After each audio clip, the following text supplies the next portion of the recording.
Hi, good morning. Hi, how are you? Hi, Greg. This is Marlon Vernon. How are you? Doing well. Can you hear me? I can hear you quite well too, sir. Good, good. Um, I thought I'd be able to share my screen, but the screen share icon is got a red line through it. It's got a red line through mine as well. Oh wait, no, it just went away and oh, application share.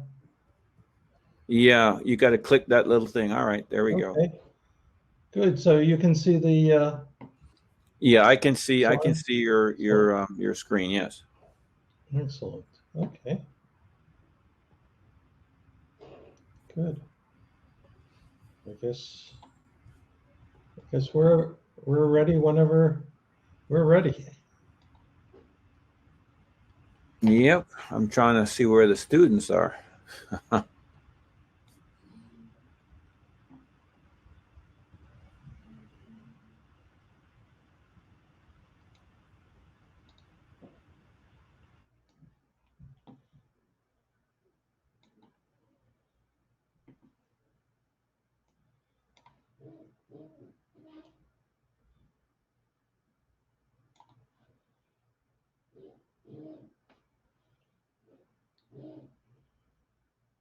Well, looks like we have 12, 13, 14, but I can't click on it to get any information from it.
Hey, Greg. What time does it actually start?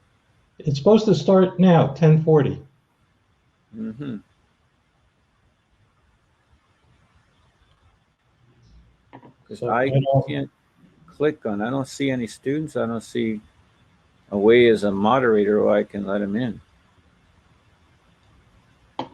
well, there is this little, on the top of my screen, it says recording and then 3/5 and then 18. I saw that. I saw that too. So I guess that's 18 eyeballs. Um, I don't know. Um, Mm-hmm. 19 now, but I've never I used believe, this. yeah, I believe those are the participants. Right. All So, right. Yes, I could see them now. But I see.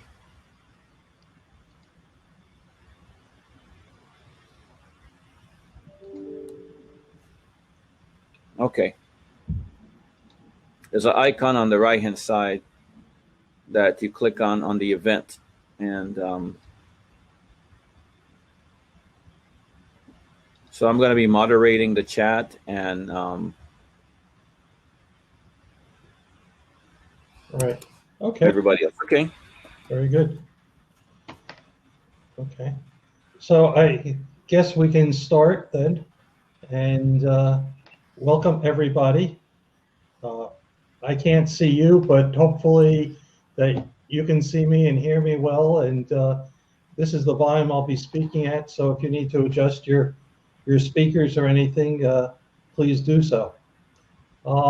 This session is what are CIOs looking for in new hires? And while I expect that everybody here knows some technical stuff, whether it's a programming language or databases, the one screen that I'm sharing here is all the things that CIOs are looking for. We're not just looking for technical people. Technical people is just the price of admission.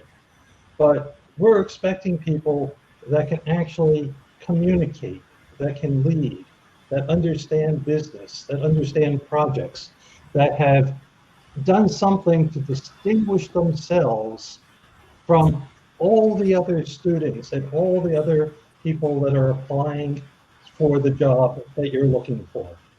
Okay, so one of the things that I'm looking for predominantly when I'm looking for people is, have you done your homework? Has everybody who's taken this session actually looked me up to see who I am before the session? You know, and if you want a copy of the notes and the slides, please connect with me on LinkedIn and ask for them, and I will be glad to send them to you. So, you know, that's your first assignment. There's always something that people are expecting you to do when we are looking for people that are just, there's hundreds of people out there. They come from every walk of life. And the things that you do that are extra are what distinguishes you from the crowd. You know, we all expect you to have technical skills, to be able to do development, whether you played with your own PC. Do you know how to do business analysis? Do you know how to do project management? But at the same time, business literacy is one of the key things that we look for. Do you understand what our business is? Not are you just going to do a website, not are you just going to program some program, but do you understand the business? Another key thing that we look for is financial literacy. Do you understand a company's profit and loss? Do you work well with numbers? Can you add up a spreadsheet? Do you know what an accounts payable is? Those are all things that are very important to be able to fit into a business. Most importantly is your communication skills. We expect people to be able to tell us what they're doing and ask questions when they don't know what they're doing. And more times than not, if you're a high-end producer, we're going to throw you into things that you don't know how to do. And then we expect you to ask questions and say, okay, I understand A, B, and C, but how do I do D? Or what is the concept behind D? And we'll help you with those things. You know, looking at your communication skills, both oral and written, are critical success factors for a job nowadays. Okay. Now, since I can't see you and Marlon is moderating, if you do have questions, please ask them at any time, and Marlon will get them to me, and you know, we can go through them so that we don't get too far off the topic before you get to hearing an answer. Okay, so what technical skills are we looking for? Programming, of course. Everybody nowadays, everybody knows how to program. You know, you come out of elementary school and you've already done your first program. People who use Legos, you know, program things into Legos. People who have added things to their computer online games. You know, all those things are critical. What we don't want is somebody who says, hey, I'm an AI expert, or I only want to do blockchain or big data. Those are today's buzzwords. You need to be more well-rounded than just to know the couple of buzzwords. Do you know databases? Do you know security? Probably security is the area that has the biggest need for people right now. Computer networking, hardware, operating systems, so all of that is the technical side of things. But we want people who can think, and thinking and understanding and being able to put together a well-reasoned argument and to understand a well-reasoned argument are very important. Let me give you two questions here, okay, of two different types of thinking that we're looking for. You have a drawer with socks in it, 50 socks in the drawer, 25 are red, 25 are blue. What's the minimum number of socks that you have to pull out, or the maximum number of socks you have to pull out to get a pair? A very simple question, a single answer. I wish we were all together, but you'll just have to think about the answer. The second question is for an entirely different type of cognitive thinking. You're someplace on Earth. You walk 1 mile north, you walk 1 mile east, you walk 1 mile south, you're back at the exact same place that you started. Where did you start? This question has a much more complex answer. But if you think about it, you should be able to come up with the right answer for that one also. Okay, so in addition to all the technical skills, we're looking for soft skills. Do you have a passion? Are you curious? One of my key things is, do you have integrity? I hold integrity above everything else. If I don't believe that I can trust you, I will fire you. No matter how good or anything else on the line, I have to be able to trust the people I work with. I talked about communication skills, the ability to understand what a budget is. We all, once we come into the real world here, have to do things with a specific amount of money. And if you go over that amount, even if the project is on time and successful, it doesn't look successful to all the bean counters. Do you have a talent for learning new things? The industry changes so fast, we're always looking for people who have a talent to learn new things, to adapt to the new technologies, to the new processes, to the new products that are out there, to the new business that we're going into. Everything changes. So we want people who can easily adapt to the new change. The idea of thinking outside the box, well, that's a very overused statement. I look for people that don't need a box.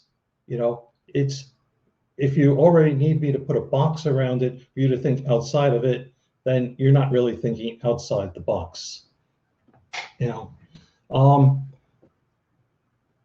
Are you prepared to do all the different jobs within the job? Not everything is always fun, but hopefully most of it is fun.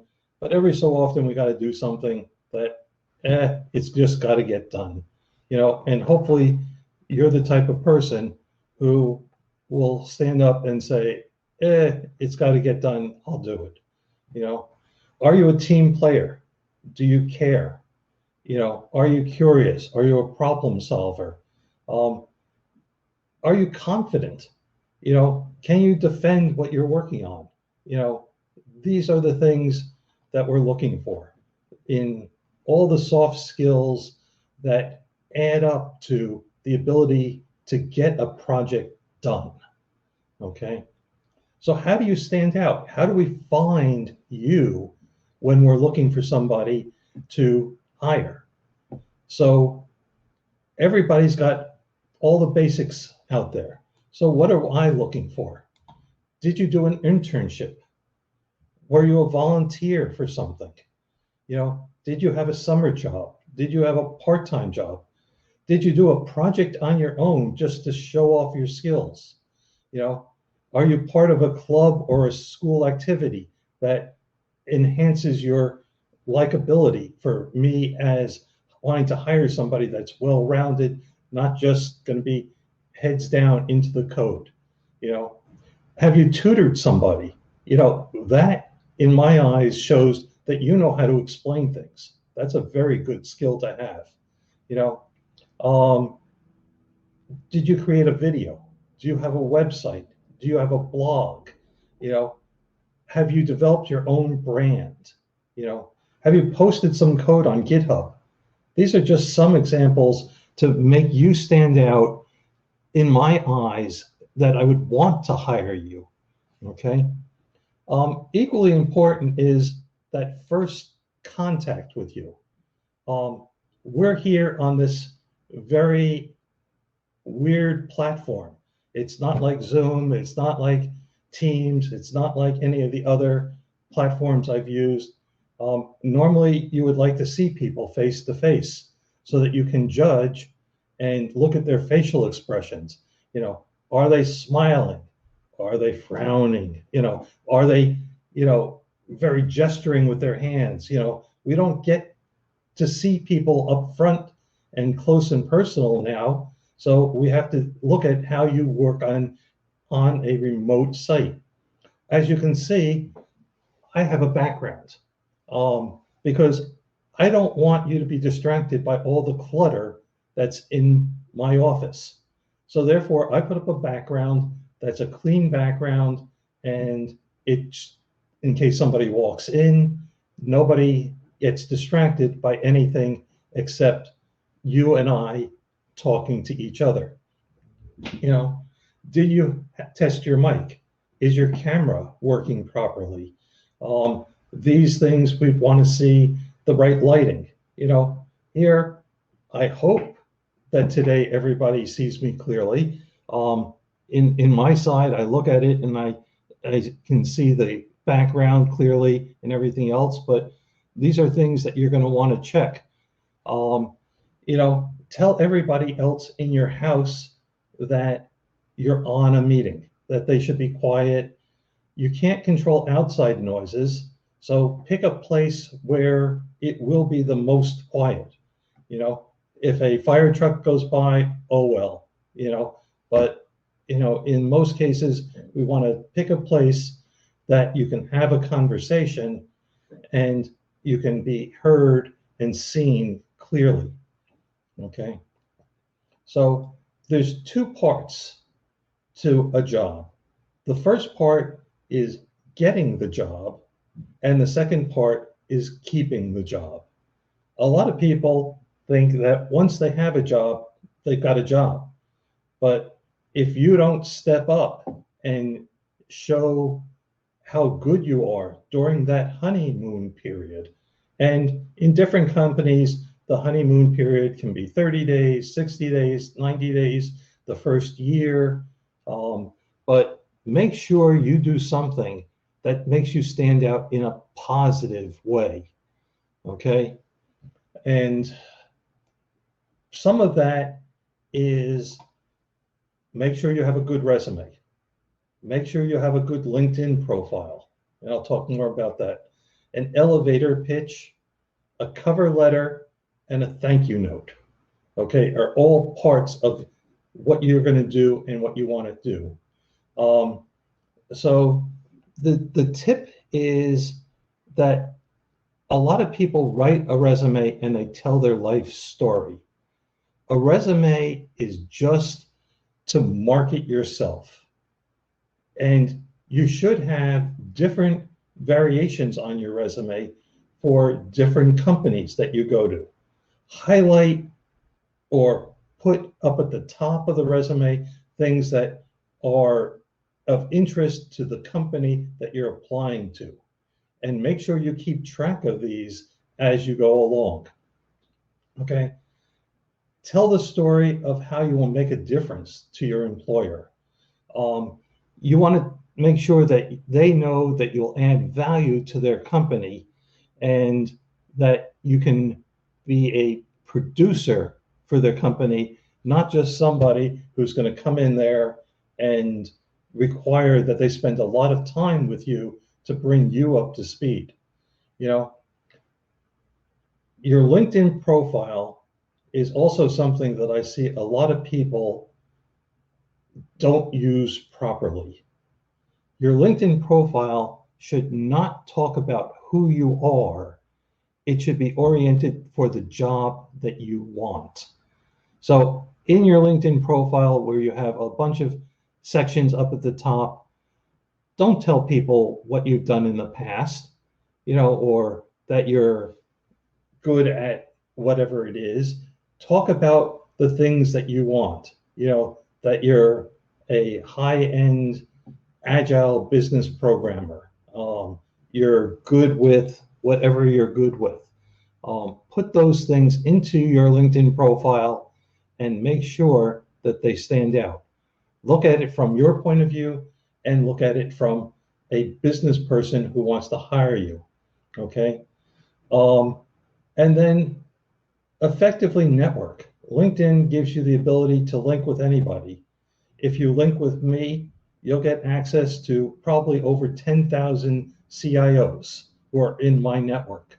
And I would be glad to link anybody with anybody, because that's the purpose of LinkedIn. It's to be able to network, to get access to, and be able to communicate with other people. So just also make sure that you know the truth about social media. You are the product. It's not for you to be able to market to other people. It's not for you to be able to communicate with your friends. The information that they get from the information you put on LinkedIn is what gives them value. They want to market you to their vendors. And the HR people are going to look at this and buy this information and buy access, even if they're not linked to you, to be able to see what you put in on LinkedIn, on Facebook, on Twitter, on all these other media. So make sure you clean up all of your social media with anything that shouldn't be there. If you've done something that at the time seemed really exciting, but it's not good for your business personality, then remove it before somebody else sees it. Okay.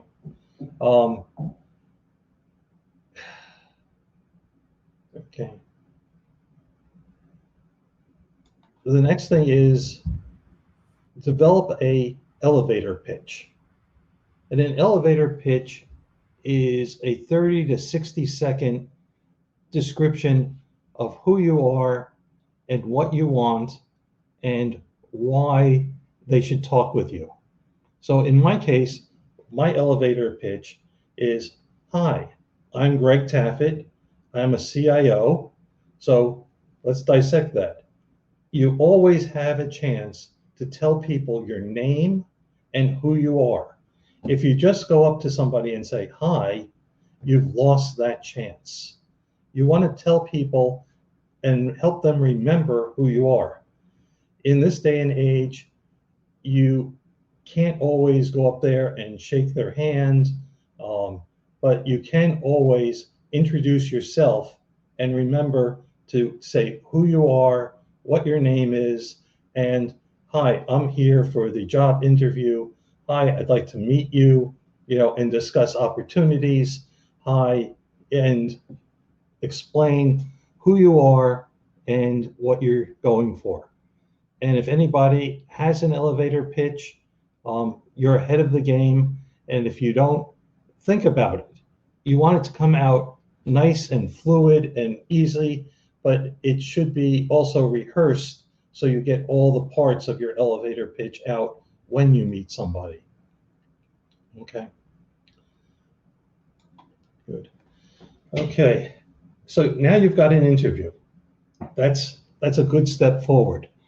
Remember, you're selling yourself, and the person that you're talking to is selling the company. Whether they're interested in you or not, you won't know until after the interview, because that's when they'll either call you back because they're interested or they won't call you back because they're not. So if they're doing a good interview, you should feel good about the company and they should feel good about you. Okay? So make sure that you check out the company website. Make sure you understand about the company, what they do, where they're located, how many people. Try to guess at where you might be fitting in if they haven't told you explicitly, and get as much information from the company website as you can. Then look at the other websites.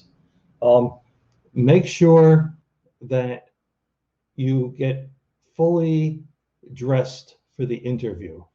Even if it's on Zoom and you're only going to be seen from, from here up, accidents happen. You've seen the silly commercials and all the silly videos.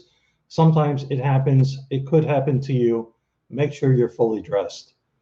Never do an interview from your bed. I don't care how and where you do the interview. Have a clean background. Find a chair. Sit in the chair. Sit on the floor. But look like you've made an effort to prepare for the interview. Put on a clean shirt, put on, whatever minimalist jewelry you want to wear. Don't overdo it. Make sure your hair is neat and organized in whatever style that you like, and make sure that you have cleaned your fingernails.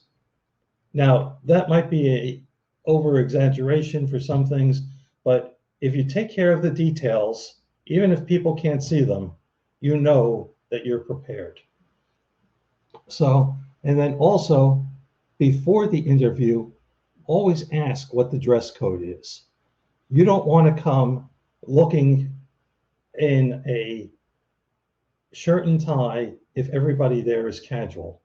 And at the same time, you don't want to dress casually for an interview if everybody at the organization wears a shirt and tie to work every day. So it's important to know what the dress code is before the interview. Ask if you can take notes. And if they say yes, then take notes during the interview so that you can ask good questions during the interview, and always follow up an interview with a thank you letter. And make sure that that thank you letter is personalized.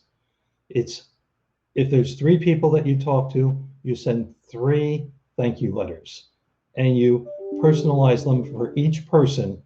And if they don't offer their name and address, email address, then towards the end of the interview, just ask for it. Okay.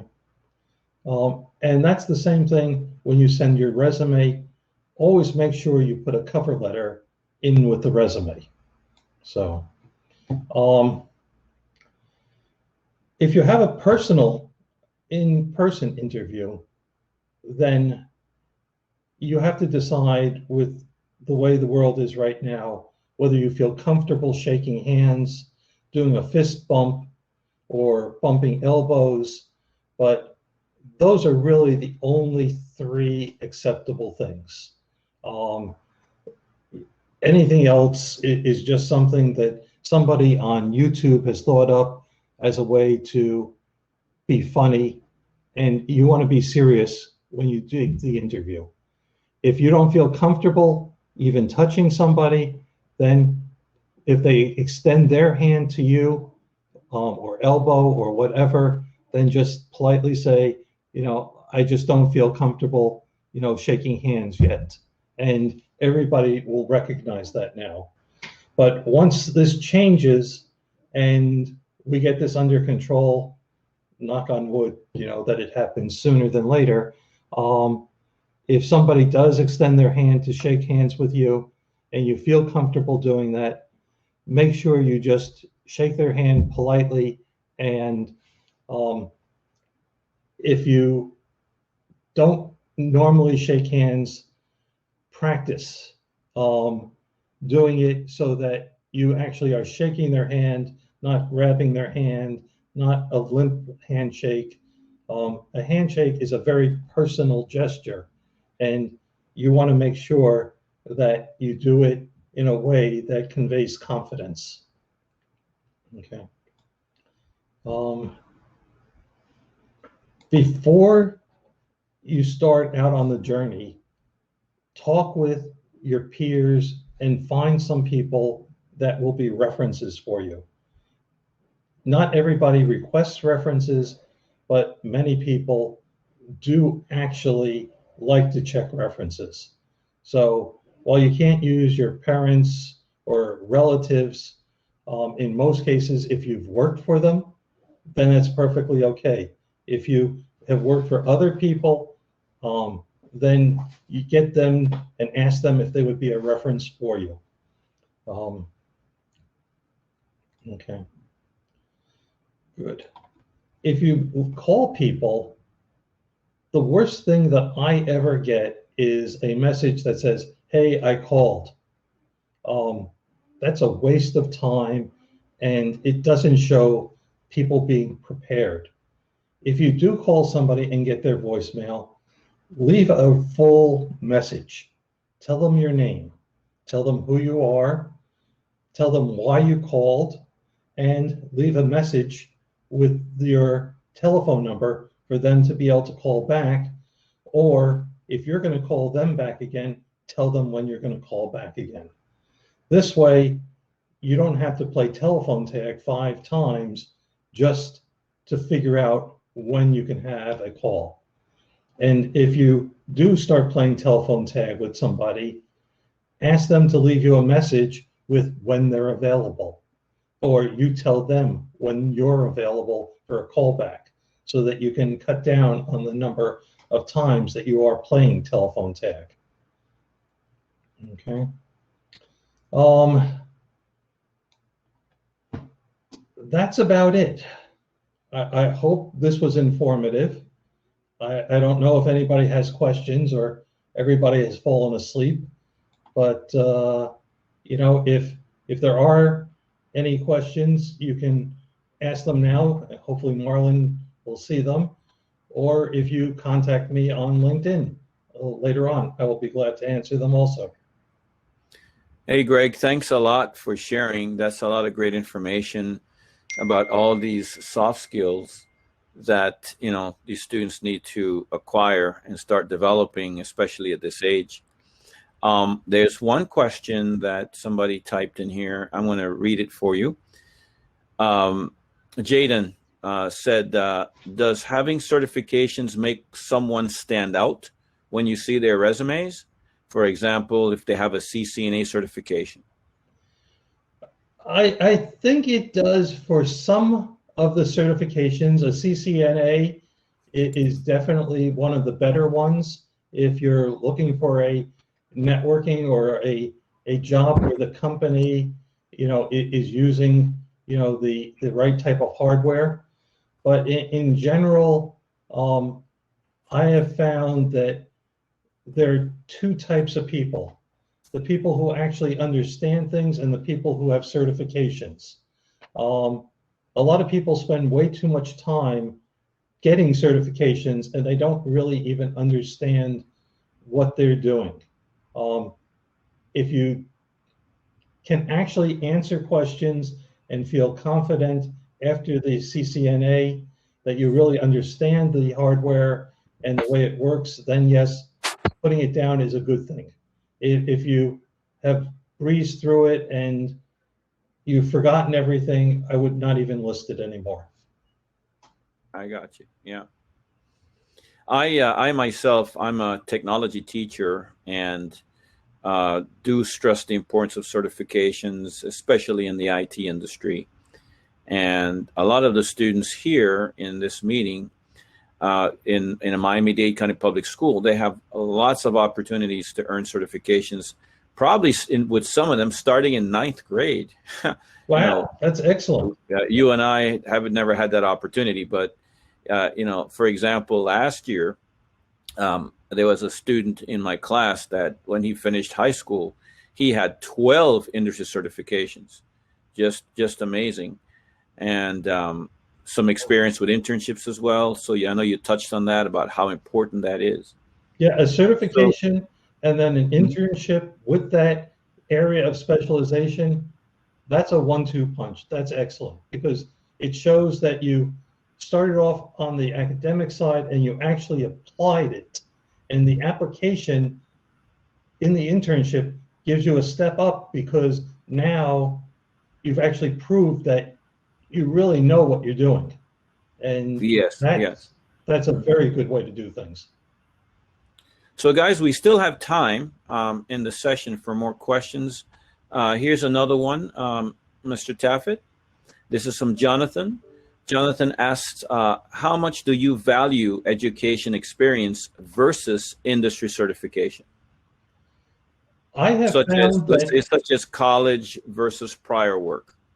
I have found that education is the foundation for helping people learn to think.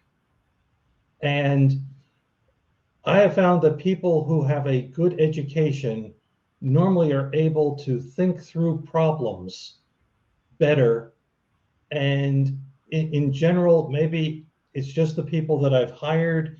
But I have found that a good education is the best foundation.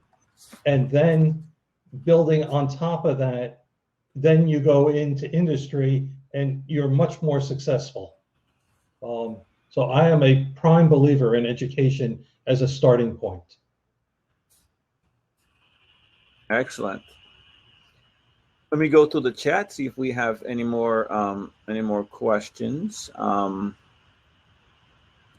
So also college, I think is extremely important, and some people can't afford college, and then they go to companies that actually will subsidize a college education. That was the way I did things. I actually worked with a company that had as a benefit, that they would pay for education in approved courses at approved schools. And, while I did it mostly at night and, sometimes, some of them were a little bit in the afternoon, it was a absolutely excellent experience, to go with a company that, gives you a stipend for your education. And it takes a long time, as opposed to, getting a master's degree in a year or two. If it takes 4 or 5, I think people respect that. And I think people look at it and say that you're willing to invest the time in yourself to become better, to be a better employee. So I encourage everybody to stay in school, and if you get a slower pace versus somebody who can afford to do it, all at once, it's still worthwhile.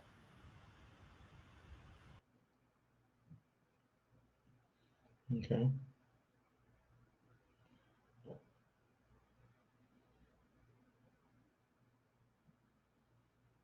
Okay.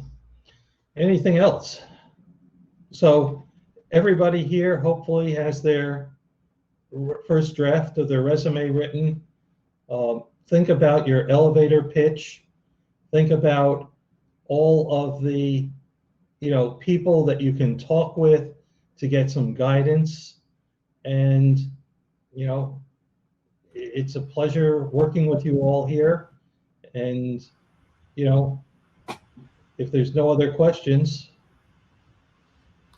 Well, I have a question, Mr. Taffet. I have a question. I know that you're a CEO of your company. Could you tell us a little bit more about what your company does? I provide CIO as a service. Okay. So for companies that are smaller, that can't afford to have a full-time CIO, then I provide that service to companies. I also help companies that are doing large projects to guide them through that project.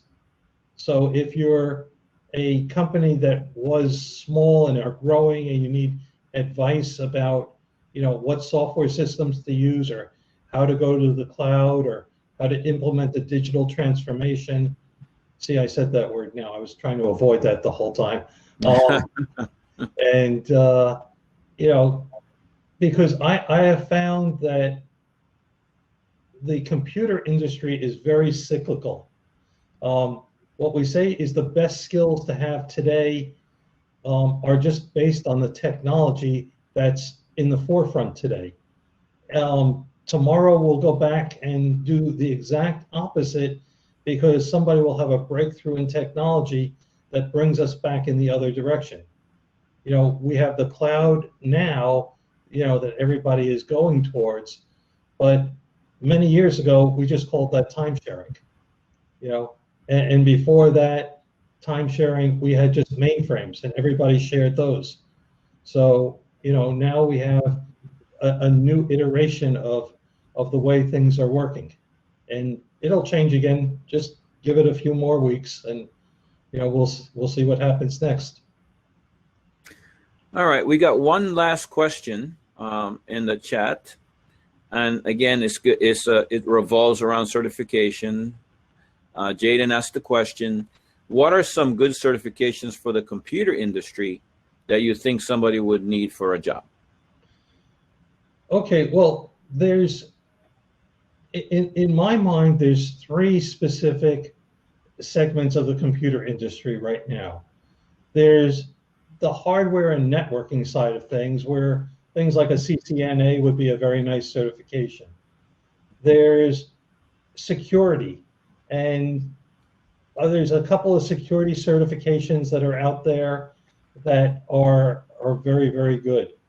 If you're looking at doing more on the software side, then maybe getting a certification from AWS or Azure or one of the Microsoft certifications. If you like databases, look at some of the Oracle certifications.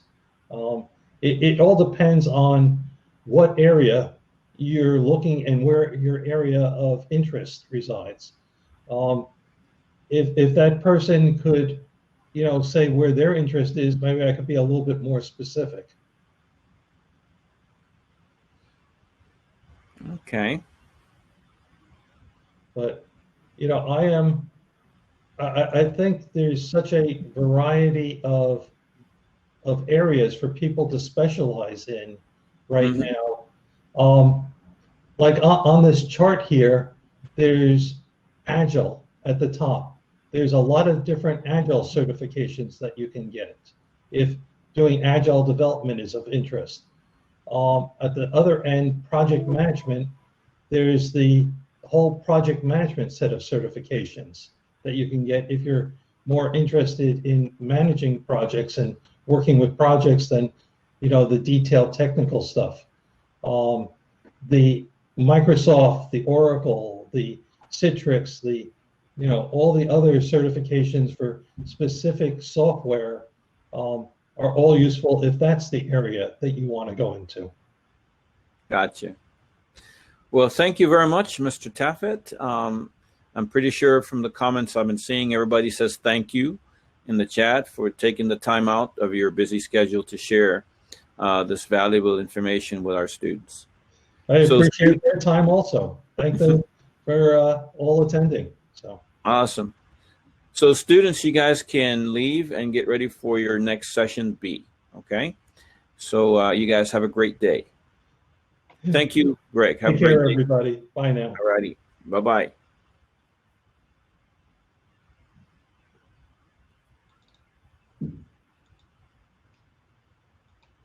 So, Greg,